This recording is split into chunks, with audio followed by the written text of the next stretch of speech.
Bonjour à toutes et à tous, ravi de vous retrouver sur le plateau de Smart Job, le rendez-vous RH Emploi de Bismart, de l'expertise, de l'analyse, du débat et des rubriques que vous connaissez bien maintenant, bien dans son job. D'abord, aujourd'hui, notre invité encourage les femmes à investir le secteur de la tech, alors qu'elles ne représentent que 17% des effectifs dans les entreprises françaises.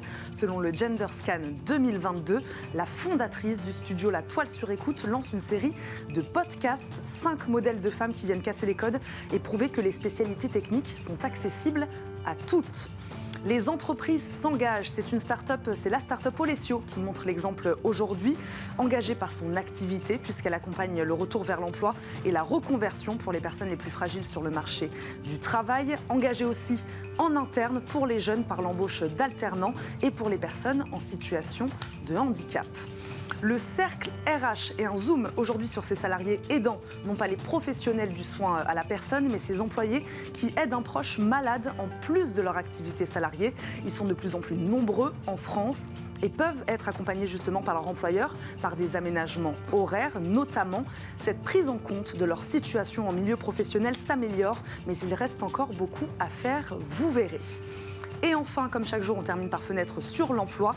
Avant de décrocher un emploi, il faut déjà décrocher un entretien. Un spécialiste du recrutement viendra nous donner 10 conseils pour être sûr d'attirer l'œil des recruteurs. En effet, dans un marché du travail très compétitif, il est nécessaire d'avoir plus qu'un CV impressionnant pour y arriver. Soigner sa présence en ligne, par exemple, sera peut-être le sésame pour décrocher votre nouvel emploi. On verra ça en fin d'émission. Comme promis, on commence par bien dans son job.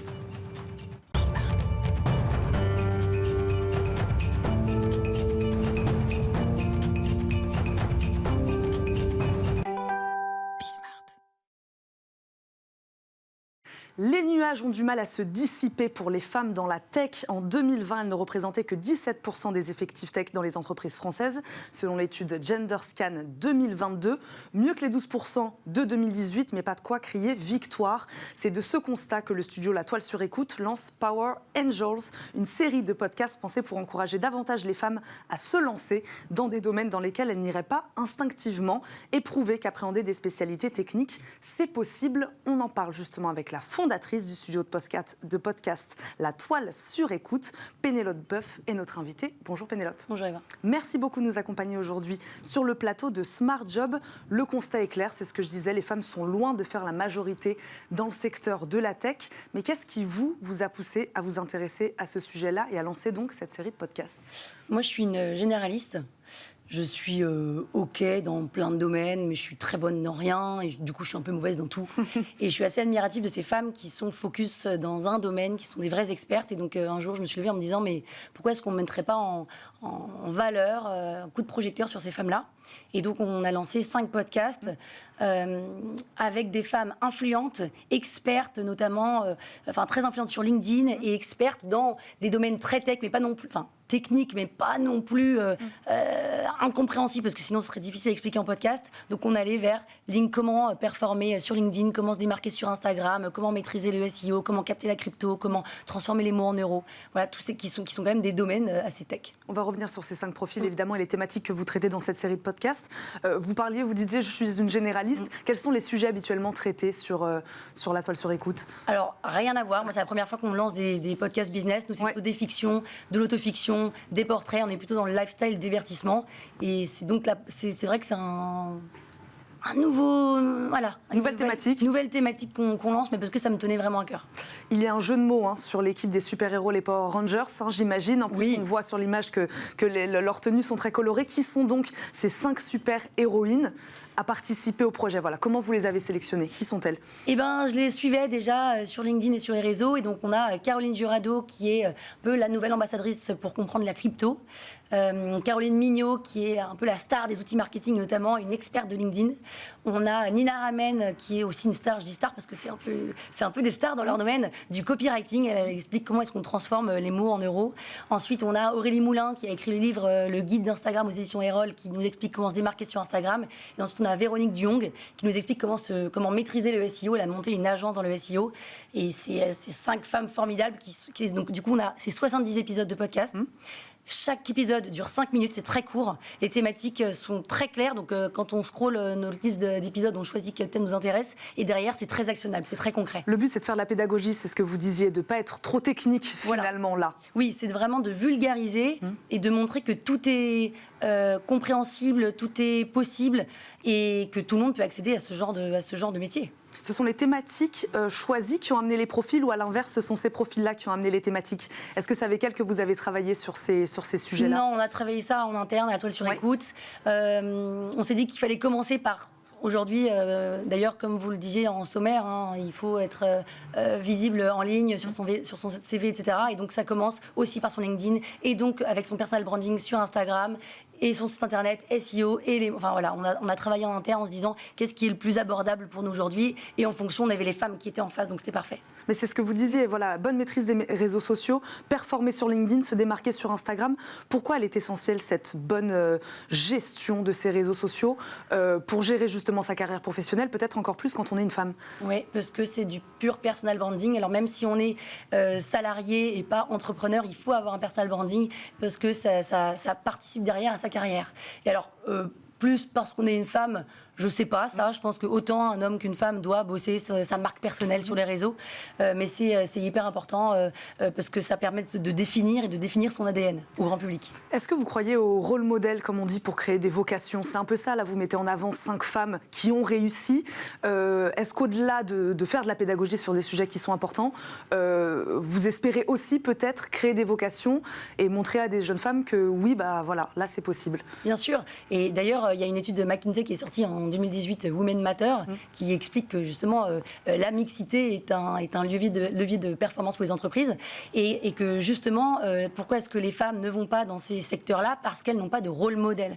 Et donc là, justement, on aurait pu choisir des femmes un peu plus expérimentées, très connues dans le monde de l'entrepreneuriat, etc. Mais j'ai justement pas voulu les prendre parce qu'elles sont potentiellement déjà des rôles modèles pour certains.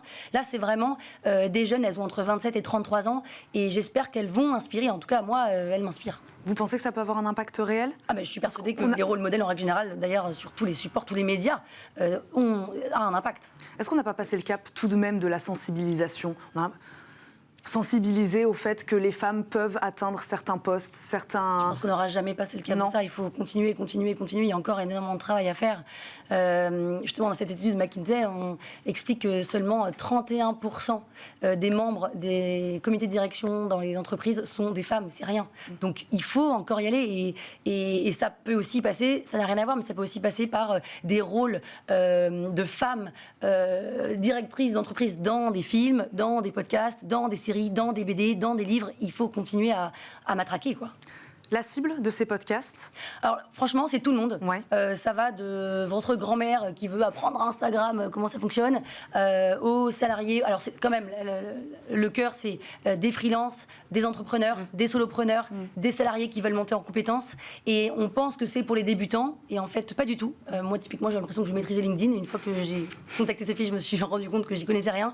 Parce que ça repart de la base, en fait. Et en fait, il n'y a jamais... On peut faire des formations, mais on ne prend pas de cours de LinkedIn, d'Instagram, de SEO. Et en fait, là, on reprend à la base comment se créer un compte jusqu'à comment gagner, comment créer de l'engagement. Et honnêtement, allez-y, qui que vous soyez, même si vous pensez que vous êtes un cadre de ces réseaux sociaux ou du SEO ou du copywriting, écoutez parce que ça vaut le coup. C'est bien de reprendre les bases. Vous avez déjà des retours d'auditrices sur ces podcasts? D'auditeurs ou d'auditrices? On a d'auditeurs, donc on fait une moyenne de 3000 écoutes par jour par podcast, ce qui est bien, on l'a lancé il y a 5 jours. Et les auditeurs et les auditrices, parce qu'en fait, étonnamment, moi je pensais que ça allait être une cible de femmes qui allaient écouter, et bien pas que. Donc c'est assez génial ça, parce que ça veut dire que des femmes peuvent dispenser et des hommes écoutent. Et tout le monde est ravi, tout le monde dit que c'est hyper actionnable et que c'est génial. Et en fait, on diffuse un épisode par jour et non pas 70 épisodes d'un coup. Et donc ils attendent tous les jours le prochain épisode. Merci beaucoup Pénélope Boeuf d'avoir été avec nous, d'avoir répondu à nos questions, de nous avoir présenté cette série de podcasts Power Angels. Je le dis avec l'accent anglais. Je rappelle que vous êtes la fondatrice du studio de podcast La Toile sur Écoute. Merci beaucoup d'avoir été avec nous. Tout de suite, une entreprise qui s'engage dans Smart Job.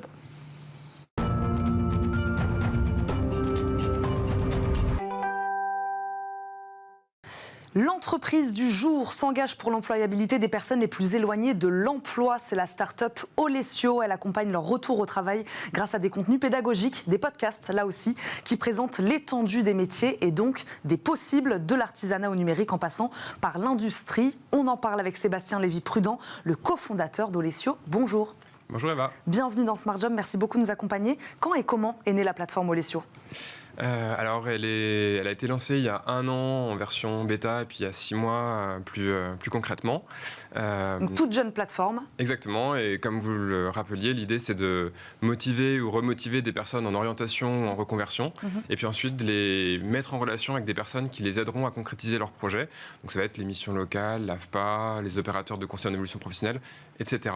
Donc il y a une partie pédagogie, comme je le disais, avec des contenus, podcasts, vidéos, fiches métiers. Vous recensez ces contenus-là ou vous les créez ? Non, on les recense. En fait, le parti pris au départ, c'est de se dire il existe plein de choses de grande qualité que font des acteurs institutionnels, des youtubeurs, des podcasteurs, comme vous le disiez, des branches professionnelles. Donc là, l'idée, c'est plutôt de rassembler ça pour le valoriser sur une plateforme et, dans un même lieu, proposer des ressources inspirantes à des jeunes ou moins jeunes pour les remotiver, pour investir dans leur parcours. Pour vous, le retour à l'emploi, il passe par ça, il passe par l'information, déjà, tout simplement. Il passe par la remobilisation et montrer à tout le monde qu'ils ont un avenir possible, qu'il n'y a pas juste 10 métiers qui existent, qu'il y a plein d'opportunités et qu'il y a plein de personnes pour les accompagner. Donc c'est pour ça qu'on essaie de le faire en 2 temps. C'est 1, les remotiver, leur planter des choses inspirantes, et 2, les renvoyer vers des acteurs qui pourront les accompagner parce qu'il existe des acteurs, il existe des financements. À qui s'adresse cette plateforme exactement ? Je disais les personnes les plus éloignées de l'emploi, c'est-à-dire ? Alors ça va être des jeunes qu'on qualifie de NEET, par exemple, sans emploi et sans formation. Ça va être des personnes en orientation. En fait, on est approché par des personnes dès le collège, en fait, qui nous disent qu'il faut une approche douce finalement pour découvrir les métiers, ou des personnes en reconversion plus tard qui ont besoin d'un second souffle, d'un nouveau départ et qui n'ont pas forcément les idées sur ce sur quoi aller. Vous parliez des collectivités, des missions locales. Globalement, donc, les institutions, les organisations avec lesquelles vous travaillez sont publiques. Les acteurs privés ne seraient pas intéressés aussi par une formule comme la vôtre ? Si, tout à fait. Tout à fait. On travaille avec le public et le privé. Par exemple, quand je citais les opérateurs de conseil en évolution professionnelle ou les personnes qui vont travailler dans les bilans de compétences, par exemple, vont être amenés à utiliser la plateforme, eux comme outil aussi, pour dire entre 2 rendez-vous, va sur la plateforme, découvre des contenus, puis quand tu reviens, on va regarder ce que tu as aimé, ce que tu as sélectionné, on va en parler, pourquoi, comment, quel parcours on peut te proposer derrière. Et ça va aussi bien sur des acteurs publics que privés. Est-ce qu'il y a des secteurs sur lesquels vous fournissez peut-être davantage d'informations, des secteurs en tension, on en parle beaucoup en ce moment, on pourrait en citer plein, le bâtiment, l'hôtellerie-restauration, le numérique aussi. Voilà, est-ce qu'il y a des secteurs sur lesquels vous vous concentrez particulièrement, puisque vous savez que derrière, il y a des débouchés ? Oui, donc on est sensible à la question des métiers en tension. Là, on essaie de proposer des contenus sur l'ensemble des secteurs. Néanmoins, on commence à faire des focus. Donc là, on était lauréat d'un appel à projet de la Grande École du Numérique et on va lancer là, en septembre avec eux, un espace dédié sur le numérique. Donc découvrir le numérique, découvrir les métiers du numérique et pareil, après renvoyer vers des acteurs qui peuvent vous accompagner pour aller vers ces métiers parce qu'on voit qu'ils permettent de former des décrocheurs, des personnes qui sont en seconde partie de carrière, etc. Qu'est-ce qui vous différencie aujourd'hui de tous ces plateformes qui recensent elles aussi des métiers et l'étendue des métiers existants ?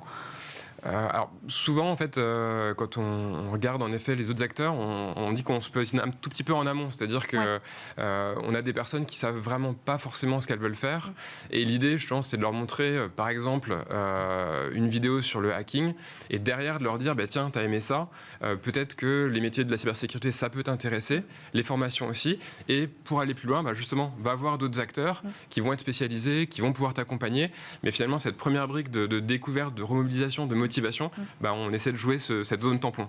En interne aussi, vous vous engagez sur la formation et l'éducation en embauchant notamment des alternants. C'est ce que je disais. Tout à fait. Donc, on essaie, alors, notamment dans le cadre en effet des entreprises s'engagent de travailler avec les jeunes sur plusieurs aspects. On recrute des alternants, des stagiaires, des gens en césure également, qui viennent d'ailleurs pas forcément de l'Île-de-France, mais on essaie de favoriser finalement par le télétravail et autres leur intégration.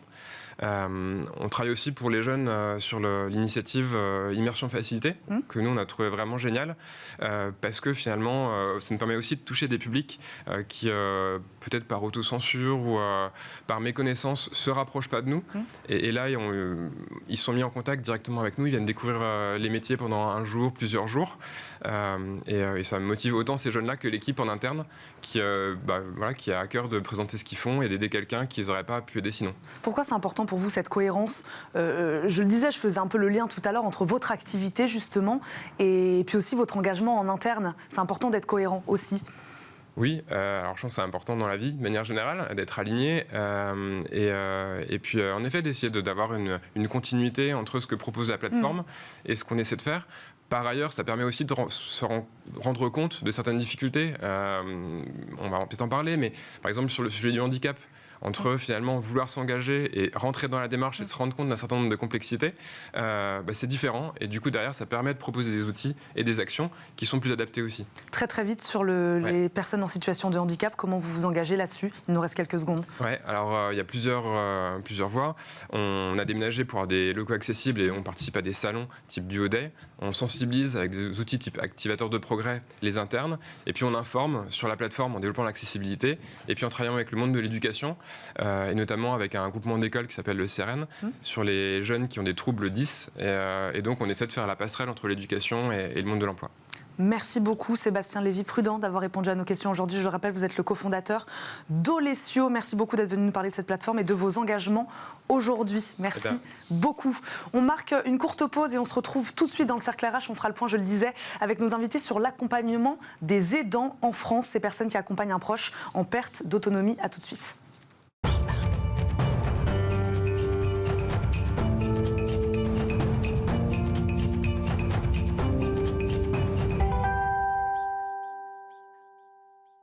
De retour dans Smart Job, c'est l'heure du cercle RH, prendre soin d'un enfant, d'un parent malade ou en difficulté. En France, ils sont des millions de salariés à s'occuper d'un proche en parallèle de leur activité professionnelle. Une situation qui n'est pas toujours prise en compte par les entreprises et qui peut créer un épuisement moral et physique chez le salarié aidant. Heureusement, des solutions existent. On en parle avec deux spécialistes du sujet, une médecin et une DRH qui nous dira comment les employeurs peuvent accompagner ces salariés, préserver leur bien-être et leur efficacité au travail. Hélène Rossineau nous accompagne en visioconférence, médecin spécialiste dans la santé publique, auteur de Aidant ses invisibles et être présent pour ses parents. Hélène Rossineau, bonjour. Bonjour. Merci beaucoup de nous accompagner à distance aujourd'hui. Hélène, une autre Hélène nous accompagne aussi cette fois en plateau, Hélène Ben-Gorine, DRH à la Mutuelle Générale. Bonjour. Bonjour. Merci beaucoup d'être avec nous toutes les deux.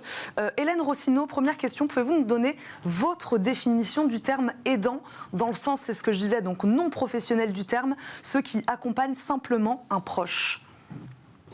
Alors, le terme aidant est très large, puisque être aidant, c'est être présent de manière régulière ou quotidienne auprès d'un parent âgé, d'un conjoint malade, d'un enfant handicapé ou avec une maladie chronique. Donc, c'est globalement cette présence très régulière auprès d'un proche qui en a besoin. Est-ce que c'est un statut juridique en tant que tel ? Non, pas vraiment. En tout cas, pas pour tout le monde. On a certains statuts qui existent quand on s'occupe d'un parent âgé ou d'une personne handicapée, mais ces statuts oublient complètement toute la partie des maladies chroniques, par exemple. Donc, on va dire que c'est des statuts ponctuels, mais qu'on manque aujourd'hui d'un statut global de l'aidant. Hélène Rossineau, combien sont-ils en France aujourd'hui, ces salariés qui aident un proche ? Alors, on estime qu'un salarié sur 6 aujourd'hui est aidant et que d'ici 10 ans maximum, ils seront 1 sur 4. Donc, je ne sais pas si vous vous rendez compte, mais ça fait quand même un nombre assez incroyable de salariés qui sont aidants. Et en France, de manière générale, si on sort de la question juste salariés, ils sont 11 millions de citoyens français à être aidants au quotidien. Est-ce que les femmes sont davantage concernées ? Oui. Alors, quand on fait une moyenne, toutes tâches confondues, on va dire, et tout niveau d'aidance confondu, les femmes sont déjà aidantes de manière supérieure à 57%. Et on voit que plus les situations sont complexes, plus ce sont les femmes qui sont aidantes. Hélène Ben-Gorine, avant de parler de la problématique RH que ces situations impliquent en entreprise, déjà il faudrait être sûr que c'est une problématique pour les entreprises. Où en sont-elles aujourd'hui ? Alors c'est vrai que c'est une problématique pour les entreprises parce qu'il était difficile de les définir, notamment de quoi nous parlons lorsqu'on parle de salariés aidants. Et comme On l'a vu que la définition n'était pas simple. Exactement, la définition n'est pas simple. Néanmoins, il existe un cadre. Le cadre juridique nous permet quand même d'apporter une clarification de qui sont les salariés aidants et comment on peut les définir. Donc là, c'était le premier point.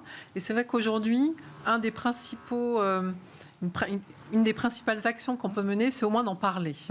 Une fois qu'on a défini de quel profil on parle, et ben, du coup, parlons-en et faisons en sorte que ce profil soit connu pour qu'eux-mêmes puissent être identifiés. Donc la première des difficultés des entreprises, c'est vraiment de clarifier de quoi on parle et de pouvoir encore plus communiquer sur le sujet pour pouvoir libérer un peu cette parole et que les salariés aidants puissent être identifiés pour qu'on puisse du coup adresser une solution pour eux-mêmes. Donc la première étape, finalement, ce serait celle du salarié aidant qui viendrait voir son employeur et qui lui expliquerait la situation dans laquelle il est. Ça, ce serait la première étape. Exactement, ce serait exactement ça. La première étape, c'est bien celle-ci, c'est de favoriser cette prise de parole. Mais pour la favoriser, il faut mettre un contexte, encore une fois, propice à ce que cette parole puisse se libérer. Hélène Rossineau, sur ce sujet, c'est-à-dire c'est au salarié d'aller voir son employeur et de lui expliquer la situation dans laquelle il est. Alors je dirais que c'est d'abord à l'entreprise de changer sa culture et de sensibiliser tous les salariés, parce qu'on le voit aujourd'hui par exemple quand on fait des conférences à destination des salariés aidants ou que des entreprises par exemple demandent des services à d'autres entreprises spécialisées sur le sujet pour les salariés aidants, ça ne marche jamais, ou en tout cas très peu, parce que beaucoup de salariés aidants ne se considèrent pas comme aidants ou n'osent pas en parler de peur d'être stigmatisés. Et malheureusement aujourd'hui, à raison. Parce qu'on le voit, les chiffres, malheureusement, on voit par exemple aux États-Unis, la dernière étude qui a été faite montrait que 30% des aidants qui en avaient parlé au travail avaient raté une promotion, déjà. Donc c'est très difficile pour les aidants d'oser en parler. Donc si on ne commence pas par instaurer une culture tolérante, bienveillante, comme on l'a fait ces 20-30 dernières années pour les femmes qui avaient des enfants et qui souhaitaient continuer à travailler, jamais un salarié ne viendra parler ni à ses managers, ni à ses RH, de ce sujet. C'est pour ça que quand j'entends à chaque fois qu'on attend que les salariés aidants viennent, c'est un serpent qui se mord la queue. Moi, à chaque fois quand j'interviens en entreprise, je prends tout le monde à la fois parce que même les personnes qui ne sont pas aidantes ont besoin d'entendre ce que c'est, ont besoin d'entendre que ce n'est pas une honte d'être aidant, ont besoin d'entendre les qualités développées par les salariés qui sont aidants pour arrêter d'avoir un regard parfois plein de jugement sur les autres salariés qui, eux, sont concernés par cette question. Donc, pour moi, la vraie première étape, c'est cette sensibilisation d'entreprise et ce changement de culture. Vous êtes d'accord avec ça, Hélène Ben-Gorin? C'est à l'entreprise de poser le cadre, aussi, de mettre à l'aise ses salariés sur cette question. C'est exactement, je confirme exactement ces propos. L'enjeu, c'est encore une fois de faire connaître que des dispositifs peuvent exister au sein de l'entreprise, mais de bien clarifier ces dispositifs. Et en effet, plus on en parle, plus on vient peut-être se poser la question de est-ce que je suis dans la cible ou est-ce que j'en y suis pas. Et c'est vrai qu'aujourd'hui, la Mutuelle Générale a pu mettre en place un observatoire solidaire des salariés aidants en 2020. D'ailleurs, la prochaine édition aura lieu la semaine prochaine, mercredi prochain. Et en 2 ans, il y a eu de nombreux travaux qui ont pu du coup clarifier un peu de quoi nous parlons, clarifier en quoi les actions qui peuvent être prises en charge par l'entreprise vient faciliter justement la conciliation vie professionnelle et vie personnelle de ces salariés qui en ont grandement besoin. Donc, je dirais que c'est un objectif de gagnant-gagnant. À un moment, quand l'entreprise se positionne des salariés aidants, elle s'assure aussi d'avoir une force de travail, si je puis dire, engagée et pleinement engagée dans à quoi elle contribue. On va en parler des solutions, notamment ce que vous mettez en place à la Mutuelle Générale. Mais j'aimerais revenir sur ce que disait Hélène Rossineau, sur les conséquences. Certains salariés sont discriminés, c'est ce qu'elle disait, stigmatisés dans les entreprises. Vous avez déjà été confronté à ça. Voilà, ça peut être ça aussi, de ne pas prendre en compte ces salariés-là et leur situation. Ça peut amener à des situations de discrimination ou de stigmatisation. Alors malheureusement, je dirais que ça peut exister parce que justement parfois on n'en parle pas suffisamment.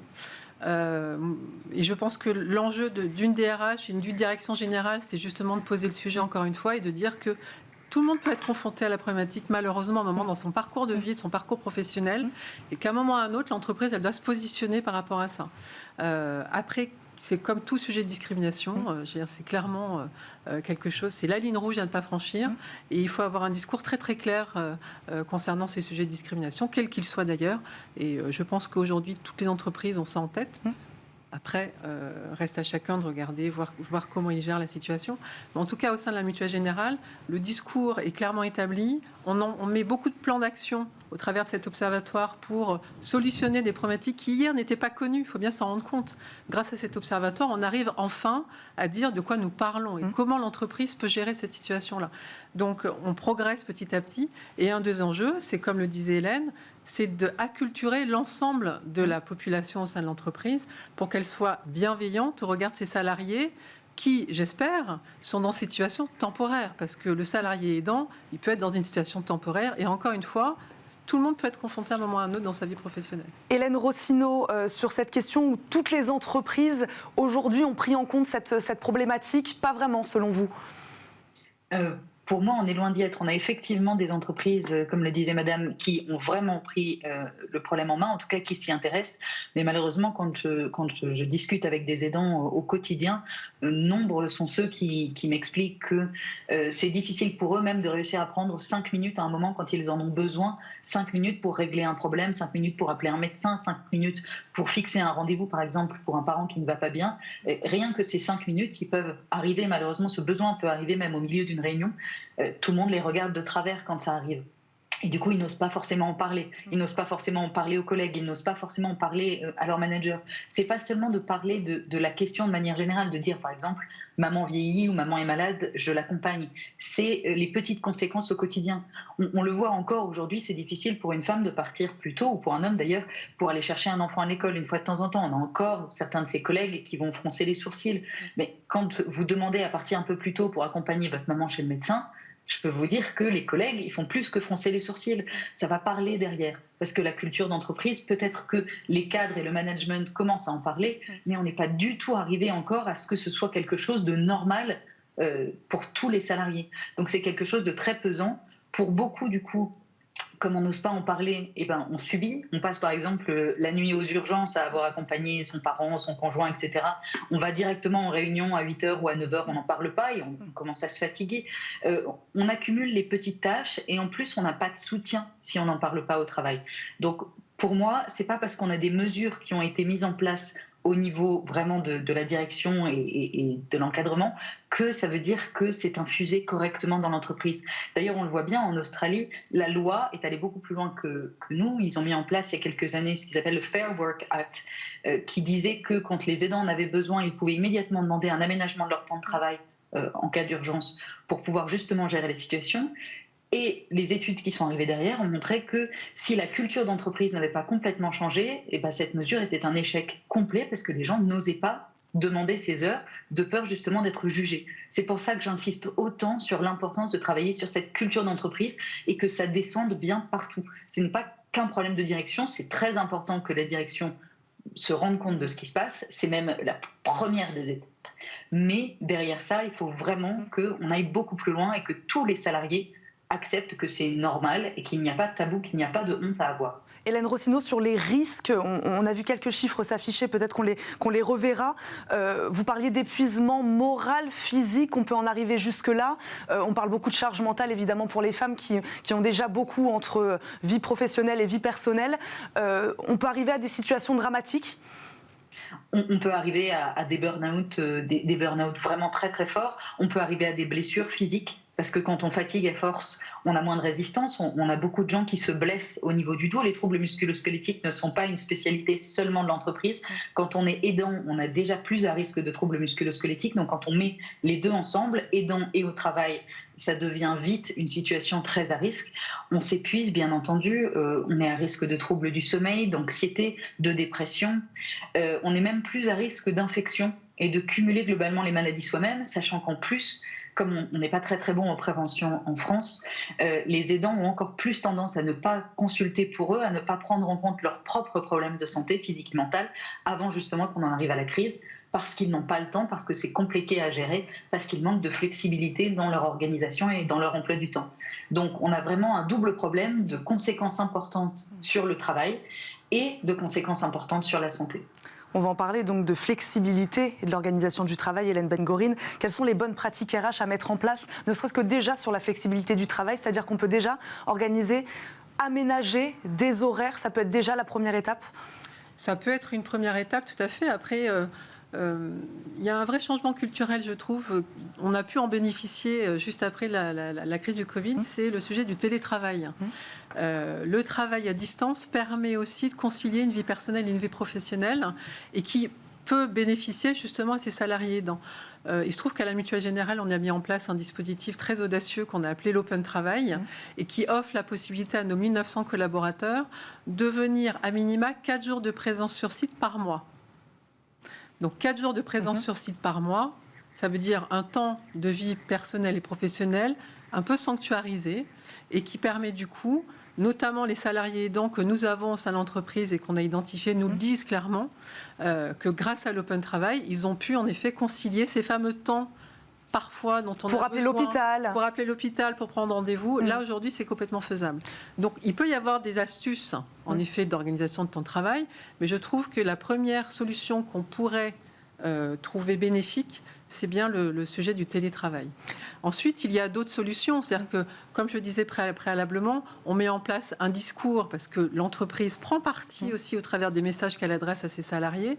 Et donc, lorsqu'on met une assistante sociale qui est formée au sujet des salariés aidants, lorsqu'on met en place un guide des salariés aidants à disposition de l'ensemble des salariés, lorsqu'on forme nos RH aux situations de salariés aidants, on met un contexte favorable pour que le discours puisse être mis en place. Mais c'est clair que ça ne suffit pas.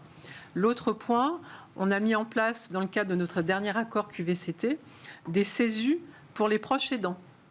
Donc là, l'ambition, c'est de favoriser, avec une partie financière portée par l'entreprise, la prise en charge de chèques emploi-service universel pour aider nos salariés aidants à mener des activités qui étaient hier exclusivement à leur charge.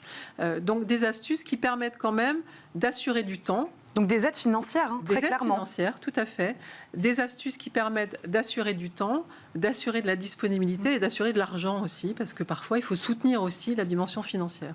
Hélène Rossineau, sur ces solutions-là, mises en place entre autres à la Mutuelle Générale, peut-être d'ailleurs plus facile à mettre en place dans des grandes structures des fois que dans des plus petites. Voilà, aménagement du temps de travail, télétravail, aide financière, ça c'est le panel aujourd'hui de solutions ou d'outils disponibles auprès des entreprises.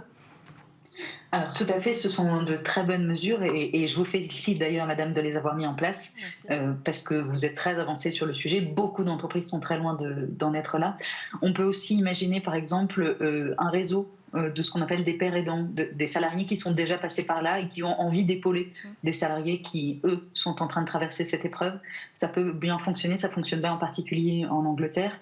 Un petit bémol juste sur le télétravail, il a effectivement cet avantage d'être déjà beaucoup moins stigmatisé depuis le Covid et de permettre de passer justement ces coups de fil, etc.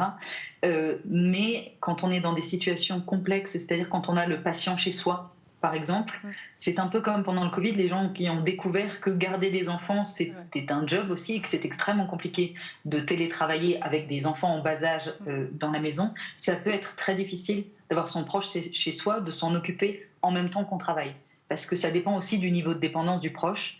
Mais c'est quand même quelque chose à garder en tête. Le télétravail est un très bon outil, mais parfois il ne fait pas tout. La flexibilité dans le télétravail est aussi importante. Et parfois on a tendance à confondre les deux en se disant que le salarié étant en télétravail, ça y est, c'est bon, le problème est réglé, il se débrouille avec son domicile puisqu'il est dans son domicile. Mais parfois, on a aussi besoin de pouvoir s'occuper du proche et d'avoir quelques moments dédiés dans la journée qui seront sur les heures de travail quand on est en télétravail. Donc c'est pour ça que c'est important de former les managers, parce que si on a du micromanagement et que toutes les heures, toutes les 2 heures, etc., le manager demande « alors vous avez fait quoi, vous en êtes où ?» etc., le salarié ne se sentira jamais libre de jongler et par exemple d'aller donner un coup de main à son parent âgé qui peut être dans une autre pièce de l'appartement. Donc c'est important ça à garder en tête. Mais en tout cas, c'est déjà un très bon début ce que propose madame. Nous, ce qu'on a tendance à faire en général quand je fais des conférences, c'est que chaque entreprise en fait a ses besoins et chaque salarié aidant a des besoins assez particuliers. C'est très difficile de faire une liste pour tout le monde. Donc j'ai C'est du tendance cas à par prendre cas. les groupes. C'est du cas par cas, c'est ça, Hélène Rossineau. Il faut, ouais. Chaque situation est différente. Il nous reste quelques secondes, Hélène Bengorin. J'aimerais vous donc qui mettez en place ces solutions-là, ces outils dans votre entreprise. En fait, c'est ce que vous disiez tout à l'heure. Il y a ce côté gagnant-gagnant, c'est-à-dire que le salarié y gagne, vous y gagnez aussi, puisqu'il est question évidemment du bien-être et donc derrière d'efficacité et de productivité. Est-ce que, voilà, vous concrètement, vous voyez les effets, le résultat de cette politique-là, et vous voyez que ces salariés-là sont en effet plus efficaces quand ces solutions-là sont mises en place? Il y a un critère que tous les DRH ont en tête, c'est le taux d'absentéisme. Et je peux vous dire qu'avec les mesures que nous mettons, le taux d'absentéisme a chuté considérablement. Alors, pas exclusivement pour les salariés aidants, mais aujourd'hui, on est à 2 fois moins d'absentéisme que l'année dernière, que les années précédentes, et on est à moins de 3%. Donc, quand on rend plus flexible le travail, derrière, les salariés répondent présents. Tout à fait. Merci beaucoup à toutes les deux d'avoir répondu à nos questions aujourd'hui, d'avoir fait l'éclairage et d'avoir mis en lumière ce sujet. Hélène Rossineau, je le rappelle, vous êtes médecin spécialiste dans la santé publique, auteur de Aidant ses invisibles et être présent pour ses parents. Hélène Bengorin, DRH à la Mutuelle Générale. Merci beaucoup à toutes les deux d'avoir répondu à nos questions. Tout de suite, et comme chaque jour, on termine cette émission par Fenêtre sur l'emploi.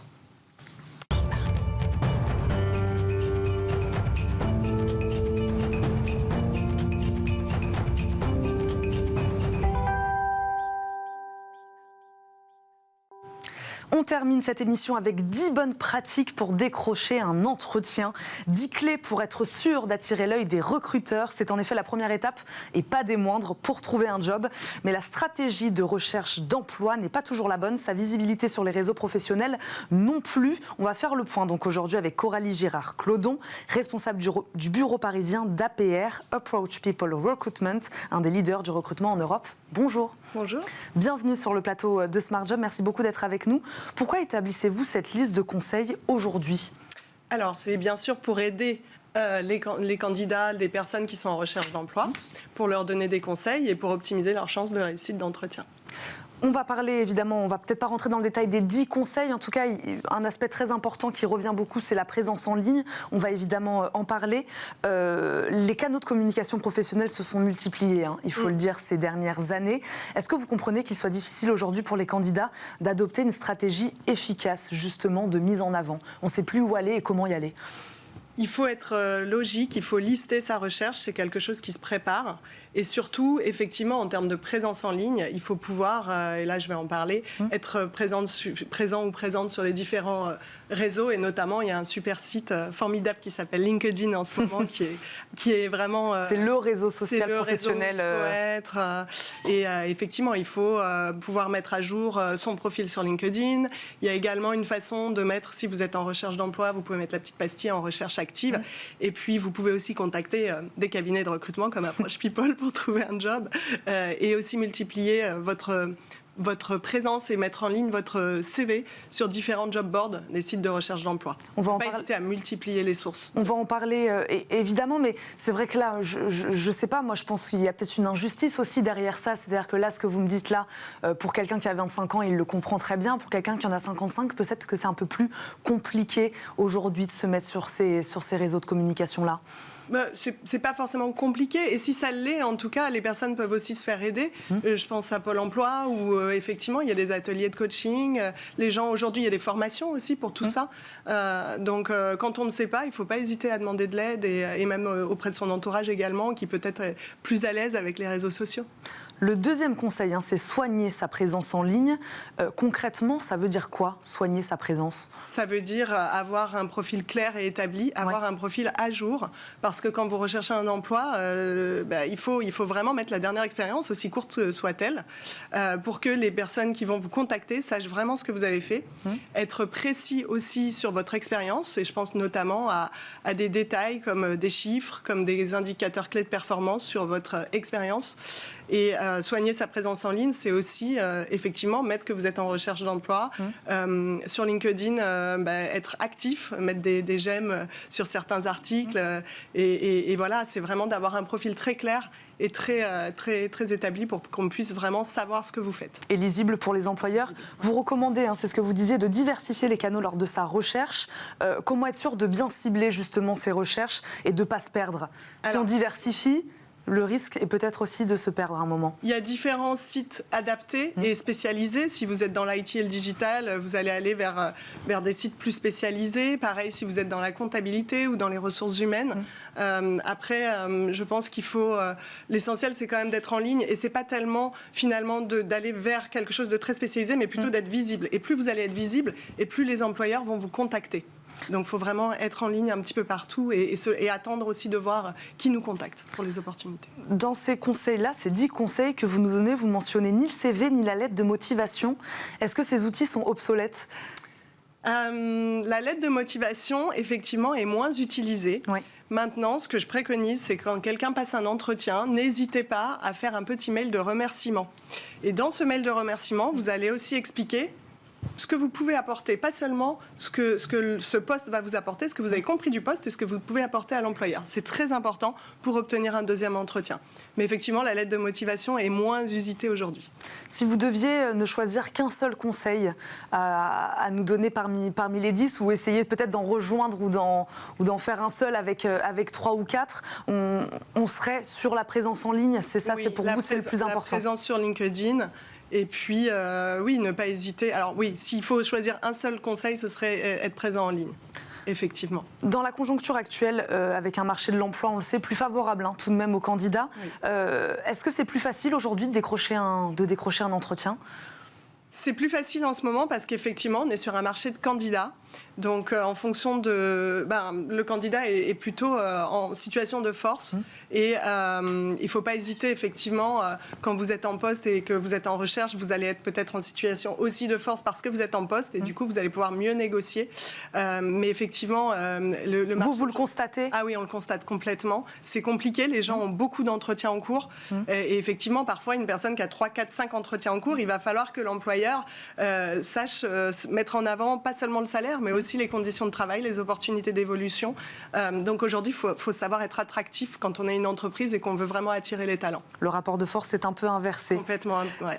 Une fois l'entretien décroché, quels sont les indispensables pour bien le préparer ? Voilà, il y a aussi des conseils là-dessus. C'est-à-dire qu'on donne des conseils pour décrocher l'entretien. Une fois qu'on l'a décroché, il faut aussi se préparer. Il faut faire une veille sur le marché, il faut faire une veille sur l'actualité de l'entreprise et également ses produits. Si vous, je pense, je ne sais pas, un poste en marketing, il faut absolument savoir où on en est sur le produit sur lequel on va travailler, arriver chez un employeur et connaître un petit peu tout le détail de son actualité, de son historique, vraiment, et aussi avoir compris le poste, savoir le retranscrire quand on arrive, même si l'employeur va vous expliquer le poste, il faut quand même l'avoir un petit peu compris parce qu'on peut vous poser cette question, qu'avez-vous compris du poste ? Connaître l'entreprise, vous disiez historique, le but n'est pas non plus de connaître l'histoire par cœur. Non. Ouais. L'actualité, c'est plus important. Qu'est-ce que l'entreprise a fait ? Qu'est-ce qu'elle est en train de faire ? Quels sont ses projets ? Quel est son chiffre d'affaires ? Le nombre d'employés ? Ce genre de choses. C'est la deuxième étape qui est aussi très importante pour ne pas, j'imagine, se ridiculiser en entretien. Le but n'est pas seulement de le décrocher, mais peut-être derrière de décrocher un emploi. Merci beaucoup, Coralie Gérard-Claudon, d'avoir répondu à nos questions aujourd'hui, de nous avoir donné des conseils pour décrocher un entretien. J'espère que vous aurez appris des choses. Je rappelle, vous êtes la responsable du bureau parisien d'APR, Approach People Recruitment. Décidément, j'aurais beaucoup fait l'accent anglais dans cette émission. Merci beaucoup d'avoir été avec nous. Merci à vous également, bien sûr, de nous avoir suivis. Merci à Nicolas Juchat qui m'a aidé à préparer cette émission. Vous retrouverez bien sûr Arnaud Ardouin dans Smart Job à la présentation de ce rendez-vous dès demain. Tout de suite, on se retrouve par contre dans Smart Éducation. Très bonne journée à tous sur Bismart et à très vite.